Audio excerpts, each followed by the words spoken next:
যে কোনো অঙ্ক করতে হলে আগে আমাদের কি করতে হয়, অঙ্কটি ভালো মতো রিডিং করে নিতে হয়।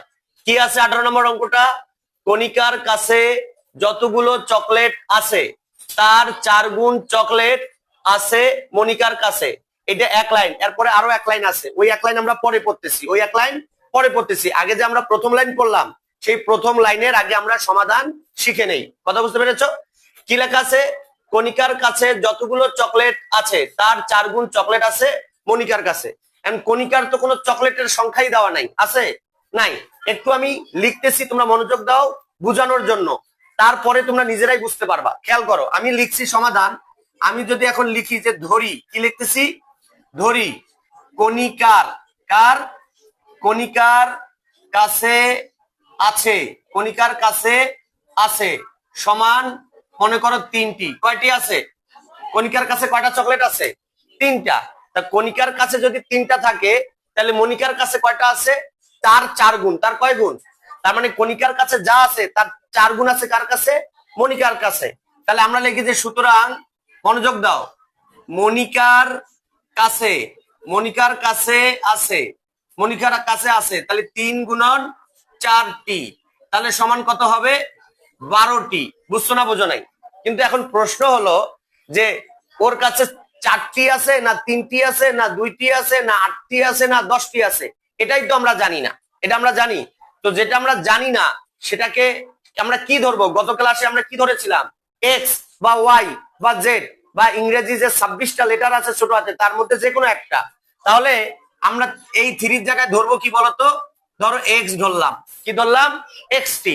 তাহলে কণিকার কাছে আছে কয়টি চকলেট, এক্স টি। তাহলে মনিকার কাছে ওই যে থ্রি যে ধরছিলাম, তাহলে থ্রি জায়গায় আমরা কত ধরবো, এক্স, কারণ ওই এক্স এর সাথে 4 কি করতে হবে, গুণ দিতে হবে। তাহলে 4 আর এক্স গুণ করলে কত হয় বলো, 4x। কি এক্স হয়, 4x টি। বুঝছো না বোঝো নাই? তার মানে কণিকার কাছে আছে কতটি, এক্স টি, আর মনিকার কাছে চকলেট আছে কতটি, 4x টি। বুঝছো না বোঝো নাই? এবার পরের লাইন পড়ি। পরের লাইনে কি বলছে, দুইজনের একত্রে আছে 25টি চকলেট। দুইজনের একত্রে আছে 25টি চকলেট। কণিকার কাছে আছে কতটি, এক্স টি, মনিকার কাছে আছে কতটি, 4x টি। এই দুইজনের চকলেট যদি আমরা যোগ করি তাহলে যোগফল কত হবে, 25। যোগফল কত হবে, 25।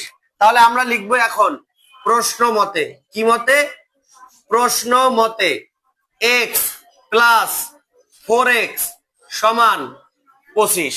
বুঝছো না বোঝো নাই? মানে এই দুইজনের চকলেট যোগ কইরা কয়টি হয়েছে, 25টি। বুঝছো না বোঝো নাই? এখন এটা কোন অঙ্ক হইলো, সমাধান অঙ্ক। কোন অঙ্ক, সমাধান। দেখো এক্স একটা গরু, এক্স কি, ধরো এক্স একটা গরু। এখানে কয়টা গরু, একটা। এখানে কয়টা গরু, 4টা। তাহলে একটা গরু আর 4টা গরু কি করতে হবে, যোগ না বিয়োগ, যোগ। কেন যোগ করতে হবে, কারণ এর সামনেও যোগ চিহ্ন, এর সামনেও যোগ চিহ্ন। আমরা নিয়ম পড়েছি, একাধিক অঙ্কের সামনে যদি একই চিহ্ন থাকে চিহ্ন সেটাই বসে আর অঙ্কটা যোগ করতে হয়। তাহলে 4টা এক্স আর একটা এক্স, কয়টা এক্স হয়, 5টা এক্স সমান, এটা কত, 25। কারণ এক্স এর সাথে 5 কি আকারে আছে, গুণ। এই 5 ওপাশে গিয়ে কি হবে, ভাগ হবে। তাহলে আমরা কি লিখবো, বা এক্স সমান 25 ডিভাইডেড 5। সুতরাং এক্স সমান কত হবে, 5 5 25, 5। তাহলে এক্স, এক্স কার চকলেটের সংখ্যা, এক্স হইল কণিকার চকলেটের সংখ্যা। এক্স কার চকলেটের সংখ্যা, কণিকার চকলেটের সংখ্যা। তাহলে আমরা কি লিখতে পারি না যে সুতরাং কণিকার কাছে, কণিকার কাছে আছে কয়টি, 5টি চকলেট। কয়টি চকলেট, 5টি চকলেট। কণিকার কাছে আছে কয়টি চকলেট, 5টি। এই কণিকার কাছে যদি 5টি চকলেট থাকে তার কয় গুণ চকলেট আছে মনিকার কাছে, 4 গুণ। তাহলে 5কে যদি এখন আমরা 4 দিয়ে গুণ করি তাহলে কত হবে, 20টি। তাহলে মনিকার কাছে আছে 20টি আর কণিকার কাছে আছে 5টি। 5 আর 20 যোগ করলে কত হয়, 25। তাহলে এই যে দুইজনের কাছে আছে 25টি। কথা বুঝতে পারছো? কিন্তু উত্তরে বের করতে বলছে কি, কণিকার কতগুলো চকলেট আছে। তো কণিকারটা আমরা বের করছি কয়টি, 5টি। যদি বলতো মনিকার কয়টি আছে তাহলে কিন্তু আমরা লিখতাম যে সুতরাং মনিকার কাছে আছে, কার কাছে আছে, মনিকার কাছে আছে 5 গুণন 4 টি সমান কতটি? 20টি। বুঝছো না বুঝো নাই?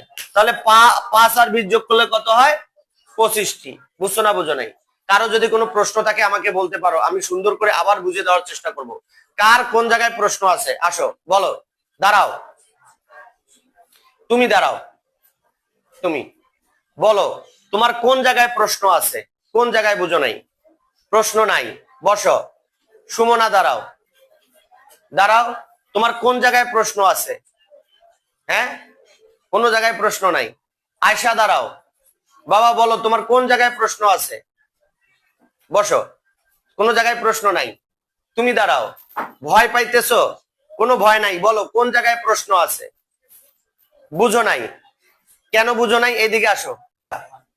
ও ও এই অঙ্কটার কোনোটাই বোঝে নাই, মানে কোনো কিছুই বোঝে নাই। এই অঙ্কটার কোনো কিছু না বুঝার কারণ আমি কি তোমাদেরকে জানাতে পারি? আচ্ছা, এই অঙ্ক যখন বেসিক ক্লাস হয়েছে, বেসিক মানে যখন শুরু হয়েছে তখনও আসে নাই। তারপরে এই বর্ণনার এর আগে আরো 4টি অঙ্ক করানো হয়েছে, গতকালকেও আসে নাই। তাহলে সে কিভাবে বুঝবে? সে বুঝবে? সে কিন্তু কোনোদিনও বুঝবে না। অ্যাবসেন্ট দিলে কোনো কিছু বুঝবে না। এখন তুমি যদি এই অঙ্ক বুঝতে চাও তাহলে তোমাকে এই অধ্যায়ের এ পর্যন্ত 60টা ক্লাস করাইছি। কটা ক্লাস?